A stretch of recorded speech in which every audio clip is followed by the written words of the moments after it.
maanta waa jimcaha ka tirsan bishii bilmawlid ama rabiicul awwal calooshii barnaamijyo dhacday caafimaad ka guuleeyay hal soo yaaco kooxda lagu soo bandhigay alxamdulillah deegaanku waa qurux yahay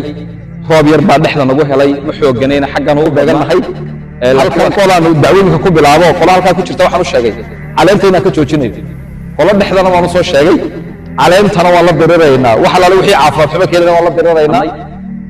waxay yihiin asaatidadii waaweyned baa joogta tiim cusub oo Mustafa Fiyare iyo alla bariya kamid yihiin baan ugu soo diray mikrofoonka way la qabsan doonaan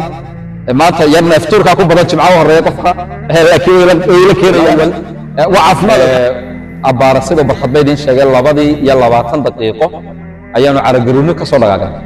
tiimku maalinta ka dambayso horumar bay sameynayaan awal halka waxa nima jirnay 5 iyo bar yimaadeen xilli dhulku madoo dambeeyna hadda ma dhaweyd soo gaadheen 4 iyo 50 wax dhiman way ilaahay soo dambayso maanta waxaanu joognaa goobtu waa Feergeelle tiimku waa tiimkii waxa weeye maanta waa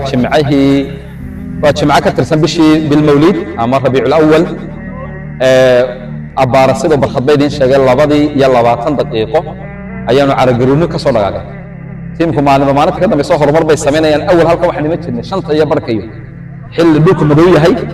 maantana 4 iyo barkii bay gruubkii koobaad yimaadeen gruubkii ugu dambeeyna hadda ma dhaweyd soo gaadheen 4 iyo 50 wax dhiman waa ilaahay fadliga alxamdulillah deegaanku waa qurux yahay roob yar baa dhexda nagu helay ma xooganayna xaggan u badnaa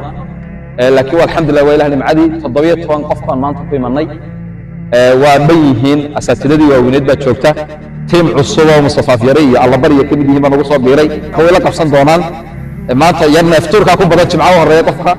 laakiin way la keenayaan waa caafimaad alxamdulillah runtii imika noqon doona mar dhow taqriiban 2 saac oo 8 un baan boorba ku beeganahay halkan qolaanu dacwooyinka ku bilaabo qola halka ku jirta waxaan u sheegay caleentayna ka joojinayo qola dhexdana waan soo sheegay caleentana waa la dirireynaa waxa la wixii caafimaad xumo keenana waa la dirireynaa calooshii barnaamijyo dhacday caafimaad ka guuleeyay hal soo yaaco kooxda lagu soo biro dhexdiisa ku soo biro naasib